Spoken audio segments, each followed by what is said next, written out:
Hi everyone and welcome to the complete DSA series and today we are going to solve an important DSA problem which is called trapping rainwater. अब इसके अलावा अगर हमें DSA का कोई और question करना है तो वो हमें इस प्लेलिस्ट के अंदर अवेलेबल मिल जाएगा. Also there is a link for a company wise DSA sheet in the description box. तो स्टार्ट करते हैं अपने सवाल के साथ. This problem is called trapping rain water and this is problem number 42 on LeetCode. This is a hard level problem जिसको हम solve करने वाले हैं. सवाल के अंदर बेसिकली हमारे पास इस तरीके का एक मैप गिवन है जिसके अंदर वी हैव इंडिविजुअल बार्स. ये जो सारे के सारे बार्स हैं इन सबकी हमें हाइट गिवन है in the form of a vector और एन एरे. तो ये हाइट हमारे पास इस तरीके से है and this is the bar the heights are forming. अब क्वेश्चन के अंदर हमें बताना है कि हमारी इस मैप के अंदर हमारे इस ग्राफ के अंदर कितना मैक्सिमम वाटर है जो ट्रैप हो सकता है. जो भी मैक्सिमम अमाउंट ऑफ वाटर होगी जो ट्रैप हो सकता है इस बार के अंदर उसे हमें रिटर्न करना है एज द फाइनल आंसर. अब हम सबसे पहले क्वेश्चन का लॉजिक डिस्कस करने वाले हैं. उसके बाद we are going to discuss 3 different approaches to solve this problem. तो जिस भी स्टूडेंट को डायरेक्टली ऑप्टिमल अप्रोच को समझना है नीचे हमारे पास टाइम स्टैम्प्स गिवन होंगे. हम डायरेक्टली जाकर ऑप्टिमल अप्रोच को भी चेक कर सकते हैं. अब if this is the map that we are given तो इसके अंदर वाटर ट्रैप देखते हैं. हमारे पास जो वाटर ट्रैप्ड होगा that will be decided by the boundaries of the bars. जैसे फॉर एग्जाम्पल इस वाले बार के ऊपर कोई भी वाटर ट्रैप नहीं हो सकता क्योंकि जितना भी वाटर होगा वो ओवरफ्लो हो जाएगा लेफ्ट की तरफ. सेकेंड बार पर देखें तो हमारे पास इतना वाटर है जो ट्रैप हो सकता है. थर्ड बार को अगर देखें तो अगेन हमारे पास इतना वाटर है जो ट्रैप हो सकता है क्योंकि इससे ऊपर वाले लेवल पर अगर हम चले गए तो वो लेफ्ट की तरफ से स्पिल ओवर हो जाएगा. यहाँ पर देखें 3 पर तो हमारे पास इतना वाटर है जो ट्रैप हो सकता है. 2 पर देखें तो इतना वाटर है. 5 पर अगेन कोई एडिशनल वाटर नहीं है जो ट्रैप हो सकता है. तो इस तरीके से इस बार के लिए जो वाटर ट्रैप होगा वो होगा हाइट 2 का प्लस यहाँ पर हाइट 4 का प्लस यहाँ पर हाइट 1 का प्लस यहाँ पर हाइट 2 का. तो finally our answer is going to be equal to 9. तो हमें इस 9 आंसर को रिटर्न करना है एज द फाइनल वैल्यू. अब इस सवाल को सॉल्व करने के लिए हम 3 डिफरेंट अप्रोचेस को यूज़ करेंगे जिनमें से सबसे पहली होने वाली है हमारी नाइव या फिर ब्रूट अप्रोच. सेकेंड अप्रोच हम एक बेटर अप्रोच डिस्कस करेंगे एंड उसके बाद इसी बेटर अप्रोच को हम थोड़ा सा और ऑप्टिमाइज करेंगे इन the form of its space complexity. सबसे पहले बात करते हैं अपनी सबसे बेसिक नाइव अप्रोच के बारे में. बेसिकली लॉजिकली अगर हमें इस सवाल को सॉल्व करना होगा तो इसे हम कैसे सॉल्व करेंगे. हम सोचेंगे कि हर एक बार एग्जैक्टली कितना वाटर है जिसे ट्रैप कर सकता है. फॉर एग्जाम्पल यहाँ पर if we already have the height of each bar तो हम किसी भी बार के लिए सोच सकते हैं. एग्जाम्पल के लिए यहाँ पर 0 हाइट वाले बार के लिए सोचते हैं कि कितना वाटर ट्रैप कर सकता है. उसके लिए लॉजिकली हमें पता है कि बार के लेफ्ट साइड की कुछ बाउंड्री बनेगी, बार के राइट साइड की कुछ बाउंड्री बनेगी और यही वो बाउंड्रीज हैं जो डिसाइड करती हैं कि कितना वाटर ट्रैप होगा. जैसे एग्जाम्पल के लिए 0 की अगर बात करें तो इसके लेफ्ट साइड में सबसे बड़ा बार है 4. राइट साइड की बात करें तो वहाँ पर सबसे बड़ा बार है 5. तो 0 की अगर बात करें तो लेफ्ट बाउंड्री के अकॉर्डिंग यहाँ पर मैक्सिमम 4 हाइट का वाटर स्टोर हो सकता है बट राइट बाउंड्री के अकॉर्डिंग यहाँ पर मैक्सिमम 5 हाइट का वाटर स्टोर हो सकता है क्योंकि इस बाउंड्री के ऊपर अगर हम चले गए तब तो डेफिनेटली यहाँ से हमारा वाटर स्पिल ओवर हो जाएगा. तो क्या हम कह सकते हैं किसी भी बार के लिए हमारे left and right boundary decide करती है कि कितना वाटर ट्रैप हो सकता है. And left and right boundary में से एग्जैक्ट आंसर कौन देता है? वो बार हमें देता है, वो बाउंड्री हमें देती है जो हाइट में छोटी होती है. मतलब फॉर दिस 0 हमने निकाल लिया कि लेफ्ट में बाउंड्री है 4 के इक्वल, राइट में बाउंड्री है 5 के इक्वल. तो यहाँ पर या तो इतना वाटर ट्रैप हो सकता है या इतना. बट हमें ये भी पता है कि यहाँ पर जो वाटर है वो अगर स्मॉलर वैल्यू से बड़ा हो गया तो वो लेफ्ट की तरफ स्पिल ओवर हो जाएगा. तो वाटर कौन ट्रैप करता है? Water left and right side के बड़े वाले बार्स ट्रैप करते हैं. जैसे अगर 3 के लिए भी एग्जाम्पल लें तो 3 के लिए वाटर को कौन ट्रैप करेगा? इसके ऊपर कितना पानी आ सकता है? जितना इसकी लार्जेस्ट लेफ्ट बाउंड्री है एंड जितना इसकी लार्जेस्ट राइट बाउंड्री है उसी रेंज में कोई अमाउंट होगी जो टोटल आएगी. बट उसका डिसाइडिंग फैक्टर कौन होगा? उसका डिसाइडिंग फैक्टर स्मॉलर वैल्यू होगी क्योंकि वही डिसाइड करती है कि कितना पानी आना चाहिए. इसको एक बहुत जेनेरिक एग्जांपल से भी समझ सकते हैं. लेट अस सपोज हमारे पास इस तरीके से अपना कोई बार है. अब लेफ्ट की तरफ अगर हमारे पास एक बाउंड्री है एंड राइट की तरफ अगर हमारे पास एक बाउंड्री है तो हमें पता है यहाँ पर इतना वाटर ट्रैप हो सकता है. एंड इसी का अगर हम एक ऑपोजिट केस लें यानी हमारे पास if we have this bar, right वाली बाउंड्री अगर छोटी है एंड लेफ्ट वाली बाउंड्री अगर बड़ी है तो यहाँ पर कौन डिसाइड करेगा कितना वाटर ट्रैप होगा? हमारी राइट बाउंड्री. तो लेफ्ट एंड राइट की बाउंड्रीज हमारी लिमिट डिसाइड करती हैं और इस रेंज के अंदर भी who gives the final answer which ever value is smaller. अगर हम हर एक ith इंडेक्स के लिए मतलब हर एक बार के लिए एक हम उसकी लेफ्ट मैक्स वैल्यू निकाल लें एंड एक राइट मैक्स वैल्यू निकाल लें एंड जो भी इन दोनों में से हमारे पास मिनिमम वैल्यू होगी वो बेसिकली हमें टोटल वाटर की पॉसिबल हाइट देगी जो वहाँ पर फॉर्म हो सकती है. तो एग्जाम्पल के लिए अगर हम इस 3 वाले बार का एग्जाम्पल लें तो 3 के लिए लेफ्ट मैक्स यानी largest value in the left side is going to be 4, तो ये हमारी एक बाउंड्री है एंड राइट बाउंड्री 5 के इक्वल है। तो मतलब यहाँ पर टोटल वाटर कितना स्टोर हो सकता है, including the bar side total water store हो सकता है 4 के equal, which is the smaller value. तो हमने लेफ्ट का मैक्स निकाल लिया विच इज 4, राइट का मैक्स निकाल लिया विच इज 5 एंड इनका मिनिमम निकालेंगे तो that is going to be equal to 4। अब 4 टोटल वाटर स्टोर हो सकता है, पर इसमें से कुछ बार की हाइट है जो ऑलरेडी इंक्लूडेड है, मतलब इसमें से जब हम माइनस करेंगे height of the ith index तो हमारे पास टोटल वाटर स्टोर्ड आएगा बाय 1 सिंगल बार। मतलब इस 4 में से जब हम माइनस करेंगे 3 को तो मतलब हमारे पास यहाँ पर 1 हाइट के इक्वल वाटर है जो स्टोर हो सकता है इस बार के ऊपर। तो इस तरीके से अगर हम हर एक सिंगल बार के लिए टोटल वाटर स्टोर निकाल लें तो सारी वैल्यूज़ को हम ऐड कर सकते हैं and we can find out our answer. तो यही वो सिंपल फॉर्मूला है जिसको अप्लाई करके हम अपने आंसर को फाइंड आउट करेंगे। तो बेसिकली हमारी प्रॉब्लम किस में चेंज हो जाती है, हमारी प्रॉब्लम इसमें चेंज हो जाती है कि किस तरीके से हर एक बार के लिए हम इन वैल्यूज़ को फाइंड आउट करें। जैसे हम टैली भी कर सकते हैं कि ये फॉर्मूला हमें सही आंसर देगा या नहीं। जैसे सबसे पहले हम 4 के लिए चेक कर सकते हैं, because this is the first bar तो इसके लिए एज सच कोई बाउंड्री नहीं होगी क्योंकि इसके ऊपर कोई भी पानी नहीं है जो स्टोर हो सकता है। तो हमें पता है यहाँ पर हमारा जो वाटर स्टोर्ड होगा that will be equal to 0। In fact यहाँ पर भी वाटर स्टोर्ड होगा इक्वल टू 0 क्योंकि राइट साइड की तरफ भी अगर हमने कोई पानी स्टोर किया तो वो राइट की तरफ स्पिल हो जाएगा। इस बार के लिए लेफ्ट मैक्स 4 है एंड राइट मैक्स 5 है, दोनों का मिनिमम इज इक्वल टू 4। तो यहाँ पर बची हुई जो वैल्यू है वो हो जाएगी 2 के इक्वल। मतलब 4 एंड 5 का हम मिनिमम निकालेंगे एंड उसमें से माइनस कर देंगे अपनी हाइट को, so this will be 4 minus 2 equal to 2। इस बार की अगर बात करें विद 0 हाइट तो इसके लिए लेफ्ट मैक्स हो जाएगा 4 के इक्वल, राइट मैक्स हो जाएगा 5 के इक्वल। तो यहाँ पर भी 4 एंड 5 का हम मिनिमम निकालेंगे और उसमें से माइनस कर देंगे अपनी current height which is 0, so this will be equal to 4 minus 0 यानी 4 के इक्वल। तो यहाँ पर 4 के इक्वल हाइट का वाटर जो है वो स्टोर हो सकता है। 3 की अगर बात करें तो 3 के लिए left is 4, right max is 5, दोनों का मिनिमम इज 4। तो 4 में से हम माइनस कर देंगे 3 को तो यहाँ पर 1 हाइट के इक्वल वाटर स्टोर हो जाएगा। 2 की अगर बात करें इसके लिए left max is 4, right max is 5, दोनों का मिनिमम इज दिस 4। तो 4 में से माइनस कर देंगे 2 को तो हमारे पास 2 हाइट का वाटर यहाँ पर स्टोर हो जाएगा। इन सारी वैल्यूज़ को जब हम ऐड करेंगे तो our answer is going to be equal to 9 which is the final answer. तो हमें ये पता है हमारे लिए फॉर्मूला तो वर्क करता है। अब इसी फॉर्मूला मतलब इन्हीं वैल्यूज़ को किस तरीके से हम 3 डिफरेंट अप्रोचेस से कैलकुलेट कर सकते हैं, वही हमारी 3 डिफरेंट मेथड या 3 डिफरेंट सॉल्यूशंस बनेंगे टू दिस पर्टिकुलर प्रॉब्लम। सबसे पहले बात करते हैं नाइव मेथड की। बेसिकली हम ब्रूट फोर्स तरीका यूज़ करेंगे कि कैसे हर एक इंडेक्स के लिए हम फाइंड कर लें left maximum and right maximum. अब हर एक इंडेक्स के लिए अगर हमें राइट मैक्सिमम फाइंड आउट करना है तो उसके लिए हमें एक लूप चलाना पड़ेगा। अब हर एक इंडेक्स के लिए अगर हमें लेफ्ट मैक्स सर्च करना है तो उसके लिए एक लूप चलाना पड़ेगा, राइट मैक्स सर्च करना है तो उसके लिए एक और लूप चलाना पड़ेगा। तो बेसिकली हर एक इंडेक्स के लिए हम अपनी लेफ्ट में एंड राइट में मैक्सिमम वैल्यू को ढूंढ सकते हैं with the help of nested loops. तो इस सवाल की जो नाइव अप्रोच होने वाली है वो इतनी ईजी है कि almost all of you can come up with that solution and वो जो हमारी अप्रोच होगी वो बिग ऑफ n स्क्वायर की होने वाली है। बस हमें सिंपली इस फॉर्मूला को अप्लाई करना है एक बार अपने नेस्टेड लूप से इन दोनों वैल्यूज को फाइंड आउट करके। तो नाइव अप्रोच बहुत ईजी है, उसे लेक्चर के अंदर हम डिस्कस नहीं करेंगे। हमारा जो फोकस रहेगा वो हमारी बेटर एंड हमारी ऑप्टिमल अप्रोचेस पर रहेगा एंड ये दोनों ही अप्रोचेस एक तरीके से ऑप्टिमल है। मतलब दोनों में से अगर हम कोई भी सॉल्यूशन देंगे इंटरव्यूअर को तो इट विल बी एक्सेप्टेड क्योंकि इन दोनों के लिए हमारी जो टाइम कॉम्प्लेक्सिटी होने वाली है वो लीनियर टाइम कॉम्प्लेक्सिटी होने वाली है। तो सबसे पहले बात करते हैं अपनी इस बेटर अप्रोच की which is already optimized in terms of time complexity. तो बेसिकली अपनी बेटर अप्रोच के लिए हम क्या करेंगे, हम अपनी left max and right max values को कैलकुलेट करने के लिए नेस्टेड लूप का यूज नहीं करेंगे। हम क्या करेंगे, एक सिंगल लूप लगाएंगे बिग ऑफ n का एंड उसी में अपनी लेफ्ट मैक्स वैल्यू कैलकुलेट कर लेंगे, उसी में सारे के सारे बार्स के लिए अपनी राइट मैक्स वैल्यूज कैलकुलेट कर लेंगे। कैसे करेंगे कैलकुलेट इन वैल्यूज के लिए, उसके लिए अपने एग्जाम्पल की बात करते हैं। What we are going to do, हम अपने लिए एक लेफ्ट मैक्स नाम का एरे क्रिएट करेंगे जिसमें सारी की सारी इंडेक्स के लिए हम अपनी लेफ्ट मैक्स वैल्यूज़ को स्टोर कराने वाले हैं कुछ इस तरीके से। एंड सिमिलरली एक राइट मैक्स नाम का एरे लेंगे जिसके अंदर भी हम ये सारी की सारी वैल्यूज़ को स्टोर कराएंगे एक लूप की फॉर्म में। तो सबसे पहले लेफ्ट मैक्स वैल्यूज़ को स्टोर कराने के लिए मतलब we are going to start with this index.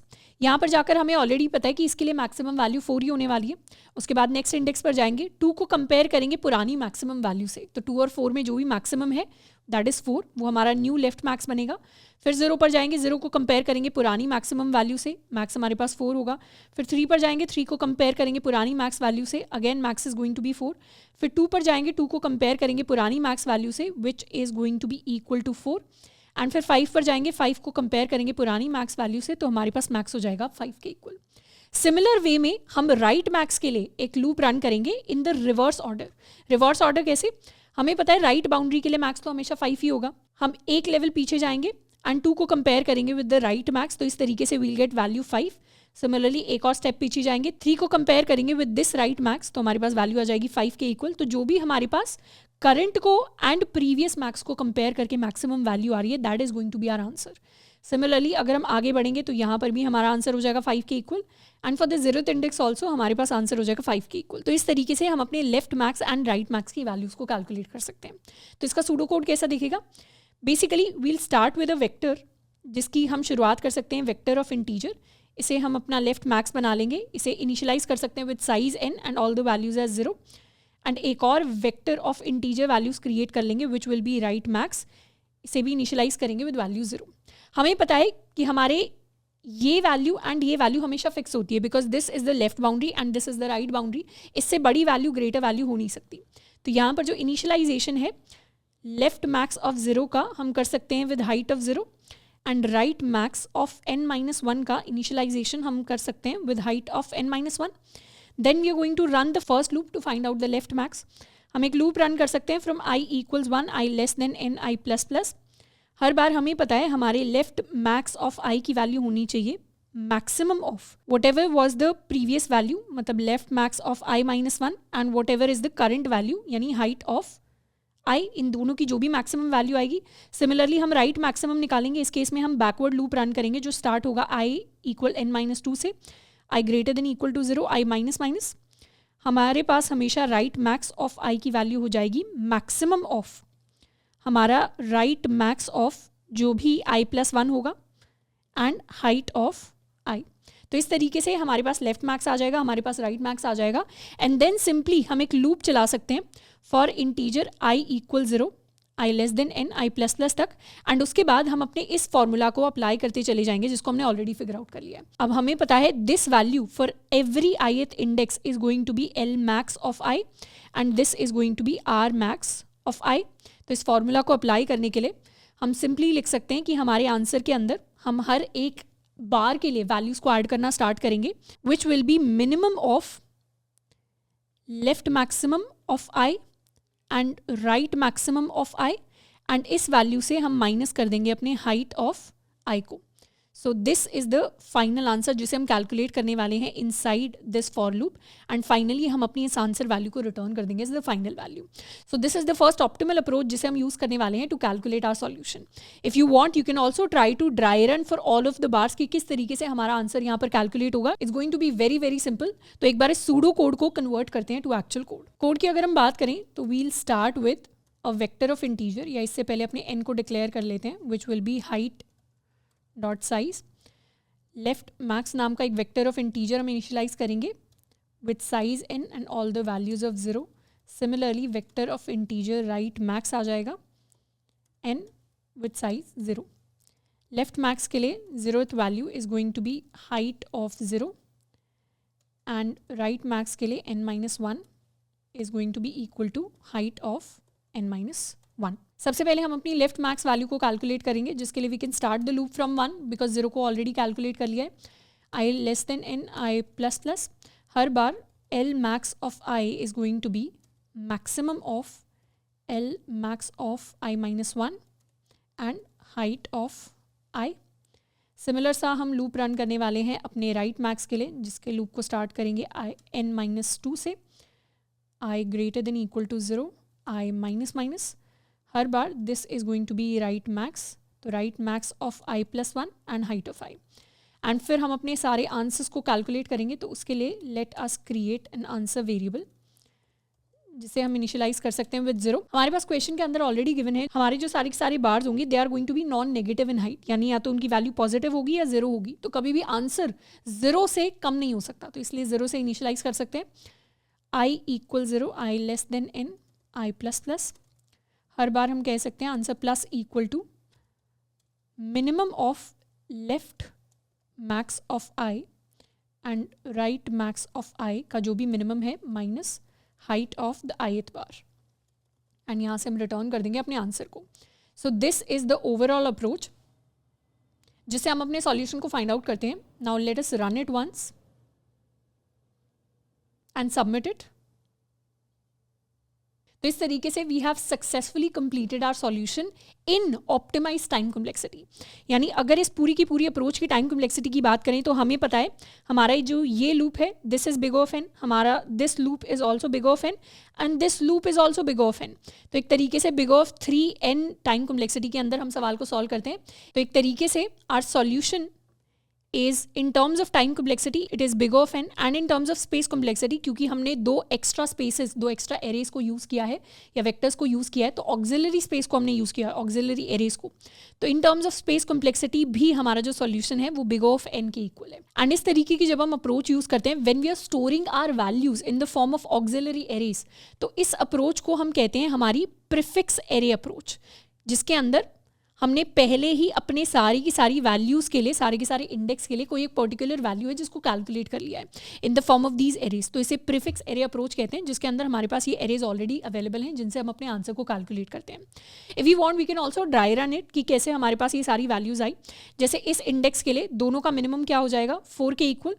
4 में से अगर हम 4 को माइनस कर देंगे तो हमारे पास वैल्यू आ जाएगी 0 के इक्वल। उसके बाद नेक्स्ट इंडेक्स पर अगर जाएं तो दोनों में से मिनिमम वैल्यू हो जाएगी 4 के इक्वल। 4 में से 2 को माइनस करेंगे तो it will be 2। Next index पर अगर जाएं तो इन वैल्यूज़ में से minimum is going to be 4। 4 में से 0 को माइनस करेंगे तो it is going to be equal to 4। Next index पर अगर जाएं तो इनमें से minimum is going to be 4। 4 में से 3 को माइनस करेंगे it is going to contribute to 1। Next index पर अगर जाएंगे तो यहाँ पर minimum is going to be 4। 4 में से 2 को माइनस करेंगे तो ये कंट्रीब्यूट करेगा 2 के equal. And finally last index पर दोनों का minimum is going to be 5। 5 में से 5 को माइनस करेंगे कंट्रीब्यूट करेगा 0 के equal. This is going to be equal to 9 which is our final answer. तो इस तरीके से we solve the problem of trapping rain water. अब यहाँ पर हमने प्रॉब्लम को सॉल्व किया है in this time complexity and space complexity. हम चाहें तो एक और ऑप्टिमल अप्रोच से अपनी स्पेस कॉम्प्लेक्सिटी को भी ऑप्टिमाइज कर सकते हैं। तो we can improve this space complexity from big of n to big of 1। किस तरीके से, by using a special approach which is called 2 pointer approach. हम बेसिकली 2 पॉइंटर्स को यूज करते हैं एंड हम क्या करेंगे, लेफ्ट मैक्स राइट मैक्स को कैलकुलेट जरूर करेंगे पर इन्हें कैलकुलेट करके हम स्टोर नहीं कराएंगे। हम 2 पॉइंटर्स की हेल्प से एक सिंगल लूप के अंदर इनकी वैल्यू फाइंड आउट करते करते अपने आंसर को कैलकुलेट कर लेंगे। तो उससे हमें left max and right max को अलग से अपने एरेज के अंदर स्टोर नहीं कराना पड़ेगा। तो now let us talk about our 2 pointer approach. Basically 2 pointer approach के अंदर हम 2 पॉइंटर्स का यूज़ करते हैं। एक होता है हमारा लेफ्ट पॉइंटर एंड एक होता है हमारा right pointer. Generally 2 pointer approach के अंदर we start the left pointer from the left most value and the right pointer from the right most values. And इन दोनों पॉइंटर्स को हम एक दूसरे की तरफ कन्वर्ज करते रहते हैं जब तक हमारे लेफ्ट की value is less then my right की वैल्यू। तो 2 पॉइंटर अप्रोच से इस सवाल को हम किस तरीके से सॉल्व करेंगे उसका हम लॉजिक भी डिस्कस करने वाले हैं एंड उसका इंट्यूशन भी डिस्कस करने वाले हैं। सबसे पहले लॉजिकली बात करते हैं कि हम एग्जैक्टली करने क्या वाले हैं। Basically we already know that we want to calculate our answer value. तो हम एक आंसर वेरिएबल ले सकते हैं जिसे इनिशियलाइज करेंगे 0 के साथ। हम एक लेफ्ट पॉइंटर ले सकते हैं जिसे इनिशियलाइज करेंगे 0 से। राइट पॉइंटर ले लेंगे जो स्टार्ट होगा n-1 के साथ। इसके साथ में we are also going to create 2 values. एक होगी हमारी लेफ्ट मैक्सिमम वैल्यू, एक होगी हमारी राइट मैक्सिमम वैल्यू। हम चाहें तो इन्हें 0 के साथ भी इनिशियलाइज कर सकते हैं, माइनस नेगेटिव वैल्यू के साथ भी इनिशियलाइज कर सकते हैं, कैसे भी इनिशियलाइज कर सकते हैं विद अ स्मॉल वैल्यू। तो we are going to create 2 variables. एक हमारा लेफ्ट मैक्स हो जाएगा, एक हमारा राइट मैक्स हो जाएगा। ये वेरिएबल हमारी left max and right max values को रिप्रेजेंट करते हैं at any point of time. तो बेसिकली इन दोनों वेरिएबल से हम किसी भी बार के लिए उसकी बाउंड्रीज को ट्रैक करने की कोशिश करेंगे। तो जो काम हमारे लिए हमारे ऑक्सिलरी एरेज कर रहे थे प्रीफिक्स एरे वाली अप्रोच में, 2 पॉइंटर अप्रोच के अंदर वही काम हमारे लिए हमारे ये दोनों वेरिएबल्स करने वाले हैं। एंड हम क्या करेंगे, हम अपने लिए एक लूप रन करने वाले हैं। जब तक my left pointer is less then my write pointer तब तक हम एक लूप रन करेंगे। इस लूप के अंदर सबसे पहला काम हमारे लिए होगा to calculate our boundaries. Boundaries को कैसे कैलकुलेट करेंगे, हमें पता है अगर हम किसी भी वैल्यू पर खड़े हैं, जैसे लेट्स सपोज अगर हमारी लेफ्ट पॉइंटर यहाँ पर पॉइंट कर रहा है तो लेफ्ट पॉइंटर की हेल्प से ही हम अपनी बाउंड्री को कैलकुलेट करेंगे। तो सबसे पहले तो हम यही करेंगे कि हमारी जो लेफ्ट मैक्स वैल्यू होगी that is going to be the maximum of जो भी अभी लेफ्ट मैक्स के अंदर वैल्यू है एंड जो भी हमारी करंट हाइट है from the left hand side. Basically left pointer क्या हमारी बाउंड्री दे रहा है या हमारा लेफ्ट मैक्स हमारी बाउंड्री है, उसको हमें डिसाइड करना है। तो लेफ्ट पॉइंटर पहले यहाँ पर होगा, फिर यहाँ पर होगा, फिर यहाँ पर होगा। तो बेसिकली जो भी लार्जर वैल्यू होगी लेफ्ट की तरफ से वही लेफ्ट बाउंड्री बनती जाएगी। सिमिलरली राइट पॉइंटर पहले यहाँ होगा, फिर यहाँ होगा, फिर यहाँ होगा, तो राइट की तरफ जो भी बड़ी वैल्यू होगी वो हमेशा हमारी बाउंड्री बनती चली जाएगी। तो सिमिलर मैनर में हमारी जो बाउंड्री होगी that is going to be max of right max and height represented by the right pointer. तो अपनी बाउंड्रीज को कैलकुलेट करने के लिए हम हर बार लेफ्ट एंड राइट पॉइंटर को कंपेयर करेंगे with the left and right boundary. तो इसे भी कॉपी कर लेते हैं। तो लूप के अंदर हमारे पास सबसे पहला काम होगा टू इवैल्यूएट आवर बाउंड्रीज। जैसे ही हमारे पास एक बार हमारी बाउंड्रीज आ गई उसके बाद we are going to actually calculate the answer. And उस आंसर को कैसे कैलकुलेट करेंगे, हम बेसिकली देखेंगे कि हमारी लेफ्ट बाउंड्री छोटी है या हमारी राइट बाउंड्री छोटी है। हमने किसी भी बार के लिए बात की थी, फॉर एग्जाम्पल दिस 0, हमने बोला था कि हमारे पास एक लेफ्ट बाउंड्री होती है, एक राइट बाउंड्री होती है, एंड उनमें से जो भी छोटी या स्मॉलर वैल्यू होती है that becomes the deciding factor कि हमारे पास कितना वाटर है जो उस बार के ऊपर ट्रैक होने वाला है। वही सेम लॉजिक को हम अप्लाई करेंगे इस सिंगल लूप के अंदर। बेसिकली हम यहाँ पर चेक करेंगे कि अगर हमारी left boundary is less then the right boundary तो उस केस में हम कह सकते हैं कि हमारी जो लेफ्ट बाउंड्री है that is going to be the deciding factor, and else वाले केस में हम कह सकते हैं कि हमारी जो राइट बाउंड्री है that is going to be the deciding factor. तो इन दोनों वैल्यूज को कंपेयर करके हमारे पास दो केसेस आते हैं। एक केस में लेफ्ट बाउंड्री डिसाइडिंग फैक्टर होगी, एक केस में राइट बाउंड्री डिसाइडिंग फैक्टर होगी। जिस केस में हमें पता है that the left boundary is going to be the deciding factor, उस केस में हम अपनी लेफ्ट बाउंड्री के अकॉर्डिंग अपना वाटर ट्रैप कैलकुलेट कर लेंगे, एंड ऑपोजिट केस में राइट बाउंड्री के अकॉर्डिंग वाटर ट्रैप कैलकुलेट करेंगे। अब ये वाटर ट्रैप हम कैलकुलेट कैसे करने वाले हैं, तो उसके लिए हमें पता है that the water trap is equal to left maximum minus जो भी हमारी हाइट ऑफ लेफ्ट है, this is going to be the water trap, and इस वैल्यू को हम अपने आंसर के अंदर ऐड कर देंगे। सिमिलर चीज़ हमारे एल्स वाले केस में होगी, जिस केस में हम क्या करेंगे, अपनी राइट बाउंड्री, क्योंकि ये हमारी स्मॉलर वैल्यूज है, में से माइनस कर देंगे हाइट ऑफ राइट, एंड इस तरीके से हमारे पास वाटर ट्रैप्ड आ जाएगा। क्योंकि यहाँ पर हमने अपने एलथ बार के लिए वाटर ट्रैप निकाल लिया which is from the left side, तो नेक्स्ट बार के लिए हम अपने एल को प्लस प्लस कर देंगे। यहाँ पर नेक्स्ट बार के लिए मतलब नेक्स्ट टर्न के लिए, नेक्स्ट आइटरेशन के लिए हम अपने आर को माइनस माइनस कर देंगे। So this is how we are going to actually calculate the water trap. ये अप्रोच वर्क किस इंट्यूशन के ऊपर कर रही है एक बार उसकी बात करते हैं। उसके लिए एक बहुत सिंपल सा एग्जांपल कंसिडर करते हैं। यहाँ हमारे पास लेट अस सपोज एक बार है ऑफ हाइट 4 एंड सिमिलरली यहाँ एक बार है ऑफ हाइट 0, एंड इस तरीके से बीच में और भी बहुत सारे बार्स हैं जो एग्जिस्ट करते हैं, एंड एक हमारे पास राइट बाउंड्री है ऑफ हाइट 10। तो लेफ्ट में एक बार है, राइट में हमारे पास एक बार है। अब हमें बताया कि हमारे दो पॉइंटर्स में से हमारे पास एक लेफ्ट पॉइंटर होगा जो लेफ्ट की तरफ पॉइंट कर रहा होगा, राइट पॉइंटर होगा जो राइट में कहीं पर पॉइंट कर रहा होगा। हम कह रहे हैं कि लेफ्ट पॉइंटर तक आते आते जो भी हमारी मैक्सिमम वैल्यू आई है वही हमारी लेफ्ट की बाउंड्री है, वही हमारा लेफ्ट मैक्सिमम है। तो वही फॉर्मूला जिसको हमने एक लूप के अंदर अप्लाई किया था in the prefix array approach, उसी फॉर्मूले को बस यहाँ पर भी हम एक लूप के अंदर अप्लाई कर रहे हैं। तो जितनी भी वैल्यूज को अभी तक हमने ट्रेवर्स किया है वो हमें हमारी लेफ्ट बाउंड्री दे रही है, जितनी भी वैल्यूज को हमने राइट की तरफ ट्रेवर्स किया है वो हमें हमारी राइट बाउंड्री दे रही है। तो अज्यूम करते हैं लेफ्ट की तरफ ट्रेवर्स करते हुए ये हमारी लेफ्ट बाउंड्री रही है, राइट की तरफ ट्रेवर्स करते हुए ये हमारी राइट बाउंड्री रही है। क्या हम कह सकते हैं कि यहाँ पर इस बार के लिए कभी भी अगर हमें वाटर ट्रैप निकालना होगा तो हमारे लिए डिसाइडिंग फैक्टर हमेशा अभी तक की लेफ्ट बाउंड्री ही रहेगी? क्यों हमेशा अभी तक की लेफ्ट बाउंड्री रहेगी? बेसिकली हम कह रहे हैं कि वाटर ट्रैप्ड इस एलिथ बार के लिए हमेशा 4 के ही इक्वल होने वाला है। एंड वो क्यों इक्वल होने वाला है उसके लिए अपने केसेस देख लेते हैं। केसेस बेसिकली मीन कि कल को अगर राइट बाउंड्री में राइट की तरफ 10 से भी अगर कोई और भी बड़ा बार आ जाता है तो क्या वो यहाँ पर वाटर ट्रैप को इंक्रीज कर सकता है या अफेक्ट कर सकता है? नहीं कर सकता, क्योंकि उस केस में भी हमारी स्मॉलर बाउंड्री कौन सी होगी? लेफ्ट बाउंड्री होगी, और यही डिसाइड करेगी कितना पानी स्टोर होना है।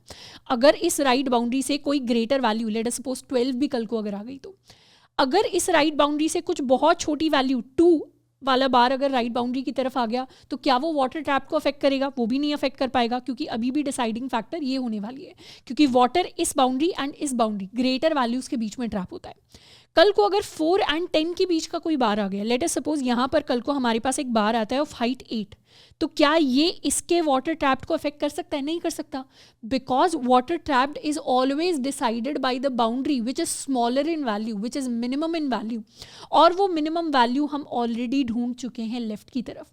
तो जहाँ पर भी हमें मिनिमम वैल्यू मिलती है, लेफ्ट के केस में अगर मिनिमम वैल्यू लेफ्ट की तरफ लाई करती है तो वो हमारे लिए बाउंड्री बनेगी, राइट के केस में अगर मिनिमम वैल्यू राइट की तरफ एग्जिस्ट करती है तो वो हमारे लिए मिनिमम बाउंड्री बनेगी। तो अगर यहाँ पर किसी बार के लिए left max is the smaller value तो वो ऑलरेडी बाउंड्री बन चुकी है एंड वही डिसाइड करेगी कि वाटर कितना ट्रैप होगा। भले ही हमारी आर की वैल्यू हो सकता है आज इतनी हो, कल को वो बढ़ जाए, डिक्रीज हो जाए, उससे कोई फर्क नहीं पड़ेगा। 0 के लिए वाटर ट्रैप्ड ऑलरेडी हमारी ये वाली बाउंड्री डिसाइड कर चुकी है। सेम चीज़ हम राइट वाले केस में देख सकते हैं। जैसे फॉर एग्जाम्पल कल को अगर वी हैव वन मोर बार जो हमारे पास मिडिल में यहाँ पर कहीं पर आ जाता है, लेट अस सपोज हमारे इस बार की हाइट हो जाती है 12 के इक्वल, तो अगर हमारा राइट पॉइंटर यहाँ पर कहीं मिडिल पर पॉइंट कर रहा है एंड उसके लिए अगर राइट साइड में कोई ऑलरेडी स्मॉलर बार एग्जिस्ट करता है तो ये 10 ही डिसाइड करेगा कि राइट के लिए कितना वाटर यहाँ पर ट्रैप होने वाला है, ना ही ये लेफ्ट बाउंड्री डिसाइड करेगी, ना ही लेफ्ट में कोई मिडिल वाला बार डिसाइड करेगा, हमेशा राइट बाउंड्री डिसाइड करेगी कितना वाटर ट्रैप होगा। क्यों? क्योंकि अगर यहाँ पर कभी 12 के बाद कभी 14 भी आ जाता है या फिर कोई स्मॉलर वैल्यू जैसे लेट्स सपोज 11 भी आ जाती है तो उससे यहाँ का वाटर ट्रैप अफेक्ट नहीं होगा, क्योंकि यहाँ पर हमेशा 10 यानी राइट साइड में जो भी बाउंड्री है उसी के इक्वल वाटर स्टोर होगा। So that is the logic that we are applying कि एक बार हमने अभी तक का लेफ्ट मैक्स एंड अभी तक का राइट मैक्स अगर निकाल लिया तो हमारे पास अपने लेफ्ट एंड राइट बार के लिए left and right boundary already set हो चुकी है, given that we are on the smaller value. तो अगर लेफ्ट बाउंड्री छोटी है तो मतलब लेफ्ट पॉइंटर के लिए बाउंड्री सेट हो गई है, अगर राइट वैल्यू छोटी है तो उस केस में राइट पॉइंटर के लिए बाउंड्री सेट हो गई है। जिसके लिए भी बाउंड्री ऑलरेडी सेट हो चुकी है उसके लिए वाटर कितना स्टोर होगा वो ऑलरेडी हमारे पास अवेलेबल होता है एंड इस वैल्यू को हम अपने आंसर के अंदर कैलकुलेट कर सकते हैं। So this is how we calculate the water trapped with the help of 2 pointer approach. तो इसे एक बार ड्राई रन करके भी देख लेते हैं। ड्राई रन में बेसिकली हम क्या करने वाले हैं, we are going to start with left and right pointer. हम सबसे पहले अपने लेफ्ट मैक्स राइट मैक्स को इनिशियलाइज कर लेंगे 0 के साथ। तो लेफ्ट मैक्स जब कंपेयर होगा तो इसकी वैल्यू अपडेट हो जाएगी टू 4, राइट मैक्स की वैल्यू अपडेट होने वाली है टू 5। दोनों में से स्मॉलर वैल्यू कौन सी है? 4 स्मॉलर वैल्यू है, तो मतलब इसके लिए वाटर ट्रैप्ड हम निकाल सकते हैं। वाटर ट्रैप्ड क्या होगा? दिस 4 माइनस दिस हाइट, तो 4 माइनस 4 यानी इस बार के ऊपर जो वाटर ट्रैप होने वाले हैं दैट इज इक्वल टू 0। और वो हमें दिख भी रहा है कि यहाँ पर कोई वाटर ट्रैप नहीं होगा। जैसे ही हमने लेफ्ट के लिए वाटर ट्रैप निकाल लिया, हम लेफ्ट को प्लस प्लस कर देंगे। अब दोबारा से इस वैल्यू को कंपेयर करेंगे लेफ्ट मैक्स के साथ, हमारे पास ऑलरेडी मैक्सिमम बाउंड्री है। दोबारा से वाटर ट्रैप कैलकुलेट करेंगे, that will be calculated for the smaller value. तो 4 में से हम माइनस कर देंगे इस 2 को, तो हमारे पास यहाँ पर आ जाएगा वाटर कैलकुलेटेड। तो हमें ऑलरेडी पता है कि यहाँ पर 2 के इक्वल वाटर ट्रैप होगा। नेक्स्ट आइटरेशन के लिए we are going to update this L। दोबारा से 4 में से हम 0 को माइनस कर देंगे, तो यहाँ पर 4 के इक्वल वाटर जो है वो ट्रैप होने वाला है। तो लेफ्ट वाली जो बाउंड्री है वही हमारी बाउंड्री बने जा रही है बार्स के लिए, क्योंकि this is the smaller value. Calculate कर लिया, लेफ्ट को दोबारा अपडेट करेंगे। इस बार water trapped is going to be 4 minus 3 यानी 1 के इक्वल, तो यहाँ पर हमारे पास 1 के इक्वल वाटर ट्रैप्ड होगा। दोबारा से इसे अपडेट कर देंगे, next time water trapped will be 4 minus 2 यानी 2 के इक्वल, तो यहाँ 2 के इक्वल वाटर ट्रैप्ड होगा। दोबारा से अपडेट कर देंगे, जैसे ही left becomes equal to R वैसे ही हम लूप से ब्रेक कर जाएंगे। तो water trapped is going to be equal to 9 यानी 2 + 4 + 1 + 2 is going to be equal to 9 which is our answer. So इस तरीके से हमारा जो आंसर है वो कैलकुलेट होकर आता है with the help of 2 pointer approach. तो let us convert this pseudo code into actual code, उसके बाद we are going to analyze its time complexity. So for the answer सबसे पहले हम क्रिएट करने वाले एक आंसर वेरिएबल जिसे इनिशियलाइज कर देंगे 0 के साथ। Then L is going to start with 0 and R is going to start with n-1। अपने n को भी कैलकुलेट कर लेते हैं। This is going to be equal to height dot size. हम एक लेफ्ट मैक्स ले लेंगे जिसे इनिशियलाइज करेंगे 0 के साथ एंड एक राइट मैक्स ले लेंगे जिसे भी इनिशियलाइज करेंगे 0 के साथ। We are going to run a loop जब तक L is less than R। सबसे पहले अपना लेफ्ट मैक्सिमम कैलकुलेट कर लेंगे। It will be maximum of left maximum and height of left. Then our right maximum is going to be maximum of R maximum and height of R. Then हम check करेंगे अगर हमारी left max की value is less than right max की value, तो उस case में हमारे पास लेफ्ट बाउंड्री है। लेफ्ट बाउंड्री के केस में answer is going to be equal to हमारा left maximum minus height of L and L को कर देंगे प्लस प्लस। हमें पता है ये वैल्यू हमेशा एक पॉजिटिव वैल्यू होगी। क्यों? क्योंकि L मैक्स क्या स्टोर करता है? इन दोनों वैल्यूज़ का मैक्सिमम स्टोर करता है। तो जो भी मैक्सिमम वैल्यू होगी वो उसके अंदर स्टोर होगी। मतलब ये जो टर्म है इसकी minimum possible value will always be 0। And similar way में हमारे पास एक एल्स वाला केस हो जाएगा जिसमें हमारे पास राइट बाउंड्री है, तो right max minus height of right, R को कर देंगे माइनस माइनस, एंड यहाँ से लास्ट में हम रिटर्न कर देंगे अपनी आंसर वैल्यू को. So this is the overall approach जिसकी हेल्प से हम अपने ट्रैपिंग रेन वाटर को सॉल्व करेंगे. Let us now run our code and submit it.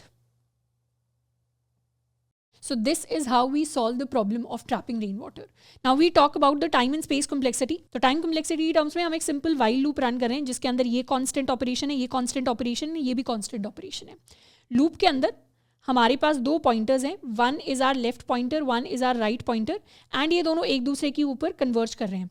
तो वर्स्ट केस सिनेरियो में ये इस पूरे के पूरे एरे को एक बार ट्रिवर्स करेंगे. तो हमारी जो टाइम कॉम्प्लेक्सिटी होने वाली है that is going to be big of n, because एक सिंगल आइटरेशन वाला वाइल लूप है जिसको हम चलाने वाले हैं. स्पेस कॉम्प्लेक्सिटी की टर्म्स में हमने सिर्फ कुछ वेरिएबल्स को यूज़ किया है, हमने और कोई ऑक्सिलरी स्पेस को यूज़ नहीं किया. तो स्पेस कॉम्प्लेक्सिटी की टर्म्स में we are going to get big of 1. तो ये भी हमारे पास एक ऑप्टिमल अप्रोच है जिसको हमने यहाँ पर देखा है. तो 3 अप्रोचेस को हमने डिस्कस किया है जिसमें से ये एंड इसके जो पिछले वाली अप्रोच थी, these are the most optimised approaches. And interviews के अंदर हम दोनों में से किसी भी अप्रोच को डिस्कस कर सकते हैं बिकॉज दोनों के अंदर the time complexity is big of n. So I hope that we've successfully completed today's lecture till now. अगर हमें अच्छे से लेक्चर समझ में आ गए तो you can mark it in as down in the comments. इसके साथ में you can also share your progress with me on Twitter जिसका लिंक आपको नीचे डिस्क्रिप्शन बॉक्स के अंदर मिल जाएगा. आज के लिए इतना ही, मिलते हैं नेक्स्ट लेक्चर के अंदर. Till then keep learning and keep exploring.